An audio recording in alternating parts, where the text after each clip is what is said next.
आचार्य जी, जो आर्य समाज से जुड़े हुए साथी नहीं हैं, जो हमारे युवा हैं, लेकिन देश के लिए बहुत कुछ करने की उनके मन में इच्छा शक्ति है, तो ऐसे युवाओं के लिए आप क्या कहना चाहेंगे जो आर्य समाज को लेकर के उनके मन में जो भ्रांतियाँ हैं, तो कैसे दूर करेंगे? एक संदेश आप दें जो इससे भ्रांति दूर हो। भाई जगदीश जी, आपने अच्छा प्रश्न किया है और YouTube और सोशल मीडिया के माध्यम से पूरे विश्व भर के युवाओं को आज ये संदेश पहुंचा है कि आर्य समाज एक ऐसी संस्था है जो विश्व का कल्याण कर सकती है। किंतु अभी बहुत भ्रांतियां हैं जो अन्य संस्थाओं, अन्य मजहब, अन्य सांप्रदायिक लोगों ने पैदा कर दी हैं। ईश्वर को मानते हैं कि नहीं मानते, राम को मानते हैं कि नहीं मानते।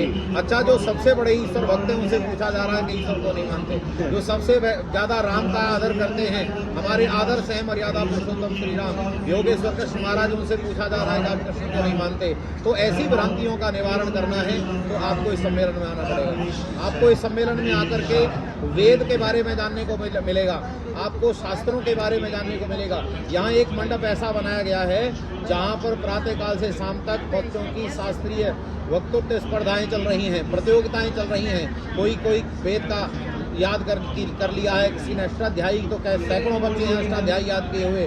जो और कौन कौन से ग्रंथ हैं उनमें आपस में अंताक्षरी भी संस्कृत के श्लोकों में, मंत्रों में हो रही है। तो आपको यहाँ आकर देखना पड़ेगा। मैं आपको बड़ी विनम्रता से एक लाइन में आपको संदेश देना चाहता हूँ। आर्य समाज एक ऐसा संगठन है जो सत्य का पक्ष लेता है, कल्याण का पक्ष लेता है। भ्रांतियों के निवारण के लिए आर्य समाज जैसा प्लेटफॉर्म पूरे विश्व भर में कोई नहीं हो सकता।